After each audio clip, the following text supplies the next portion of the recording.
Measurement की अगली class में जो टॉपिक होगा वो होगा राउंडिंग ऑफ। राउंडिंग ऑफ, फिर से वही बात कि ये एक्सपेरिमेंटल टॉपिक है, यानी जब एक्सपेरिमेंट होते हैं तभी इनकी ज़रूरत होती है, अदरवाइज तो इनका कोई मतलब नहीं होता। कब होती है? जब आपके पास ढेर सारी वैल्यू है। तो मान लीजिए आपने कैलकुलेशन किया, आपने कुछ डिवाइड किया, कुछ निकला, जैसे मान लीजिए आपके पास 6.57892 इतनी बड़ी वैल्यू आई है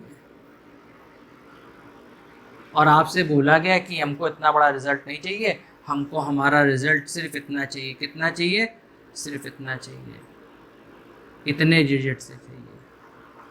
आप पूछोगे सर ऐसा क्यों कर रहे हो, तो रीज़न फिर दिया जाएगा कि जिस पर्टिकुलर एक्सपेरिमेंट से ये, जिस इंस्ट्रूमेंट से ये एक्सपेरिमेंट किया जा रहा था उसका लीस्ट काउंट जो है, उसके लीस्ट काउंट में 2 डेसिमल प्लेसेस आ रहे हैं। जरा ध्यान दीजिए, कितने आ रहे हैं? 2 डेसिमल प्लेस। डेसिमल के पास 2, उसके लीस्ट काउंट में। तो आपका जो फाइनल रिकॉर्डेड आंसर होगा, अब ये तो मेजर्ड वैल्यू हो गई, ये आपने मेजर करके निकाला और इसको आप रिकॉर्ड करोगे। रिकॉर्ड आप इसके टर्म्स में करोगे, क्योंकि यहाँ पर कितने डीपी होने चाहिए? 2 डीपी। अभी ये है कि नहीं पता नहीं, लेकिन हाँ उसमें आखिरी में डेसिमल के बाद सिर्फ कितने होने चाहिए? 2 होने चाहिए। क्यों होने चाहिए? क्योंकि लीस्ट काउंट उस इंस्ट्रूमेंट का जो इस एक्सपेरिमेंट पे इस्तेमाल हो रहा है उसमें 2 डीपी है, इसलिए हमें राउंड ऑफ करने की जरूरत पड़ती है। कारण ये होता है, it's always goes in for an experiments. I have to mention. आगे कैसे प्रोसीड करेंगे? तो अब आगे बोलने के लिए मैं ये बोलूँगा कि राउंडिंग ऑफ में सबसे इम्पोर्टेंट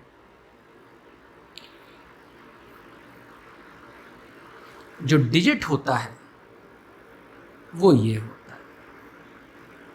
ये डिजिट खलबली पैदा करता है, ये डिजिट पूरा खेल खेल देता है। इसके बारे में क्लियरिटी होनी चाहिए, इसके बारे में चीज़ें क्लियरिटी आराम से होनी चीज़ें। तो रूल नंबर 1 मैं यहाँ लिख दे रहा, रूल नंबर 1 क्या है? रूल नंबर 1 जरा देखते हैं। रूल नंबर 1 है, जैसे मान लीजिए आपके पास ABCD, आप कहोगे सर आप ABCD अल्फ़ाबेट लिख रहे हो। नहीं, मैं अल्फ़ाबेट नहीं लिख रहा हूँ, लेकिन हाँ ये एक डिजिट है, एक डिजिट ये है, एक डिजिट ये, कुछ भी वैल्यू हो सकती है। कितनी है? ए, तो मैं यहाँ पे डेसिमल लगा दे रहा हूँ, 1 2 3 4। ठीक, कितने डिजिट्स हैं? 4 डिजिट हैं। ठीक, अब क्वेश्चन ये बोला गया कि मुझे 4 डिजिट से कितने डिजिट कर देने हैं? 3। 4 से 3, यानी हमारा आंसर से 3 डिजिट में होना चाहिए। ये और ये, क्योंकि हम इधर से करते हैं, उधर से नहीं, इधर से, क्योंकि ये है।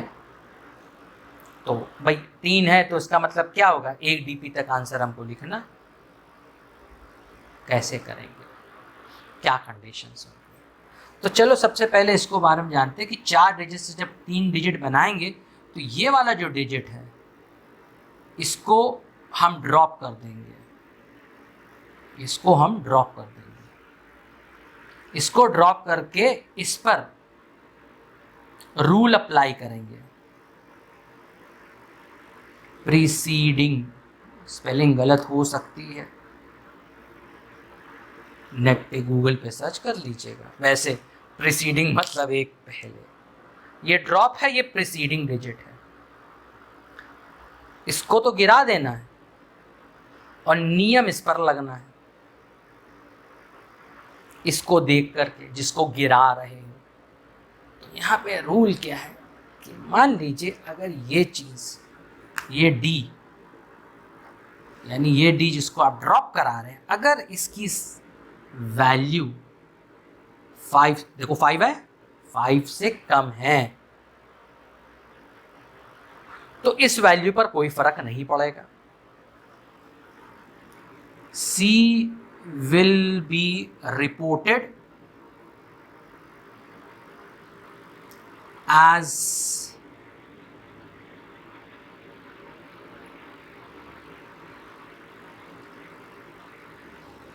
मतलब सी को बिल्कुल एज इट इज लिख दोगे आप, सी में कोई चेंज नहीं करोगे।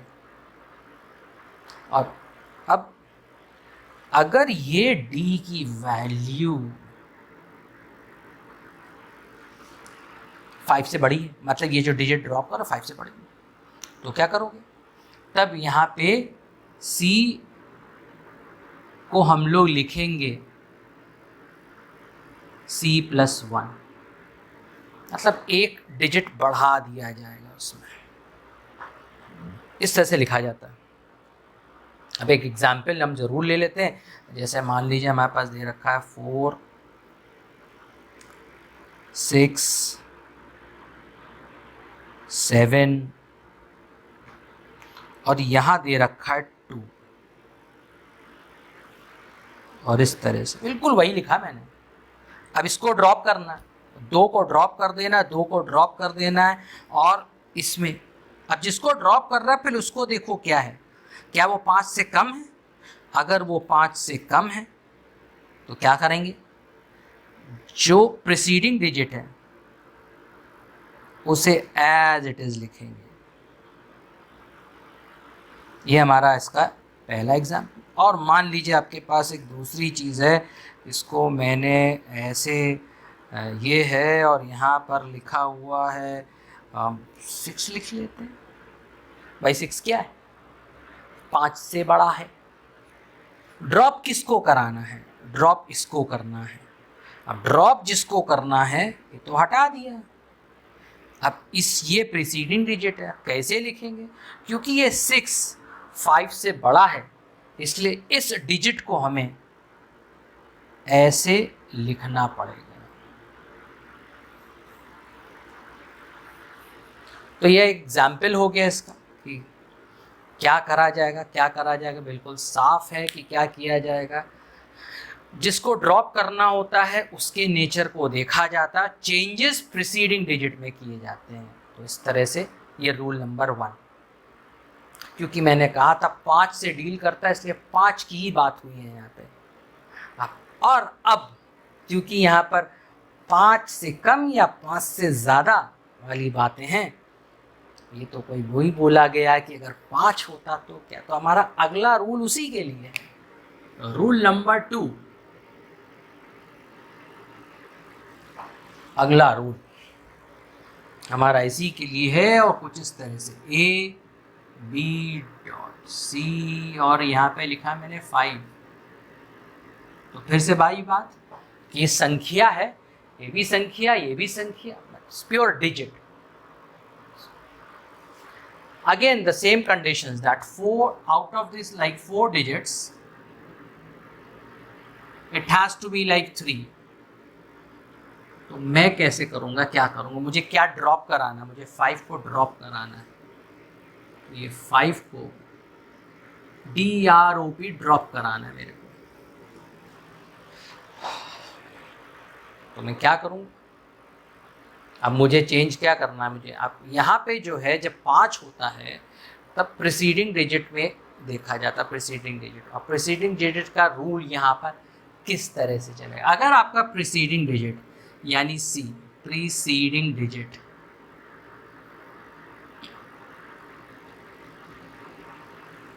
अगर ये इवन है, अगर प्रीसीडिंग डिजिट इवन है तो C को हम लोग एज इट इज रिपोर्ट करेंगे। ये प्लीज़ दिमाग में रखिए बात कि अगर ये वाला डिजिट प्रीसीडिंग डिजिट अगर इवन है तो हम लोग C को एज इट इज लिख देंगे।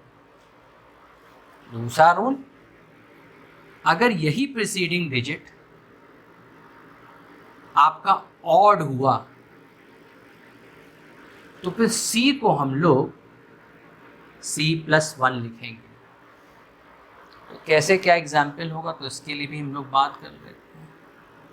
तो शायद हमारे पास अब एक एग्जाम्पल यहाँ पर है, कुछ लेते हैं। 4 6 7 और 5 ये है हमारे पास। 5 को ड्रॉप कराना है हमको, ये वाला डिजिट ड्रॉप करना है, इस पर चेंजेस आने हैं। तो ये ध्यान से देखो, इवन है ये ऑड है, क्योंकि ये ऑड है, ये वाला डिजिट प्रीसीडिंग डिजिट ऑड है, तो इसको हम कैसे लिखेंगे? इसको 46 3 करना है, तो ये ऑड है, तो ये हो जाएगा, ये हो गया, रूल अप्लाई हो गया। अब अगर आपका 46.65 ये है और ये अप्लाई करना है, क्या होगा?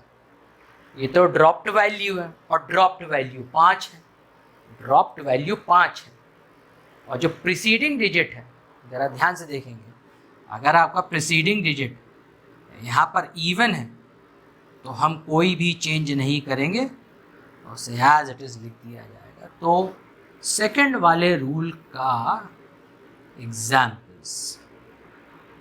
एग्जाम्पल फॉर रूल 2, और ये वाले जो है वो तो रूल 1 के एग्जाम्पल्स हैं। 1 हो गया, 2 हो गया, तो ऑब्वियस सी बात है 3 भी होगा। तो 3 तो खैर बहुत ही आसान है, रूल 3 बहुत ही आसान है। रूल 3 क्या होता है, तो चलिए क्लैरिफाई करते हैं। जैसे मान लीजिए हमारे पास लिखा A B C 5, यहाँ पे ये डेसिमल है, यहाँ पे लिखा है एक x के बारे में बता देते कि x यहाँ पर क्या है। तो यहाँ पे मैं x के लिए लिख दूंगा कि ये नॉन ज़ीरो डिजिट है। नॉन ज़ीरो डिजिट क्या होता है? ज़ीरो को छोड़ के बाकी सारे डिजिट होते हैं नॉन ज़ीरो डिजिट है, तो नॉन ज़ीरो डिजिट आया आराम से। अब हमारे पास कितने हैं? 1 2 3 4 5 है, और हमें ड्रॉप क्या करना है, मतलब हमें यहाँ तक आंसर लिखना है। क्या लिखेंगे? A B और C, बस A B C। ड्रॉप ये करना है, इससे मतलब ही नहीं है, ये तो बस ये हो गया कि हमको यहाँ तक आंसर लिखना है। 1 2 3 4 5 डिजिट से हमें 3 डिजिट बनाने हैं, तो ये तो ड्रॉप होएगा। जब ये ड्रॉप होगा, ड्रॉप के बाद ये नॉन ज़ीरो डिजिट है। यहाँ पे ऊपर देखिए, यहाँ पे जिसको ड्रॉप कराए थे 5 था, उसके बाद कुछ नहीं था, तो वो बोलते हैं अच्छा अगर कुछ ना हो या ज़ीरो तो ये रूल चलेगा, और अगर कुछ है तो फिर ये वाली संख्या, this value C will be recorded as C+1, it will be enhanced। यानी क्या? इसका मतलब क्या है? इसका मतलब A B ये लिखा C+1 ऐसे लिखूंगा। मेरी बात पता नहीं यहाँ समझ में आए नहीं आए, मैं अपनी बात रखूँगा, एक एग्जाम्पल ज़रूर दूंगा। वो एग्जाम्पल आपका कुछ इस तरह से 4 6 3 5 2। अब ये है, अब मुझे इसमें कितने डिजिट हैं? 5 डिजिट है, 5। तो बनाने कितने मेरे को 3 बनाने हैं। मैं क्या करूँगा? राउंड ऑफ करूँगा। ये राउंड ऑफ करूँगा तो यहाँ तक तो गिराना ही गिराना है मेरे को, ये ड्रॉप होना है। इसको ड्रॉप करेंगे तो इसके बाद अगर कोई नॉन ज़ीरो डिजिट है तो तीसरा रूल कहता है कि इससे पहले वाली जो संख्या है, जो डिजिट है, this digit will be enhanced and it will be reported as 46, एक बढ़ जाएगा 0.4, यानी एक संख्या आपकी बढ़ जाएगी। एक चीज़ और है, इसमें इवन और ऑड का कोई प्रॉब्लम नहीं होती है, डायरेक्टली लिखना होता है। बस इवन ऑड का हिसाब किताब कहाँ पे देखा आपने? बस यही तो है, बाकी सब तो सॉल्व क्लियर। एक बार फिर से, तो ये हमारा राउंडिंग ऑफ के रूल्स हैं, लेकिन स्पेसिफिकली ये राउंडिंग ऑफ के रूल्स सिर्फ एक्सपेरिमेंटली इस्तेमाल किए जाते हैं, और क्यों किए जाते हैं वो रीज़न भी मैंने दे दिया है यहाँ पे कि इस कारण की वजह से it is being done like this.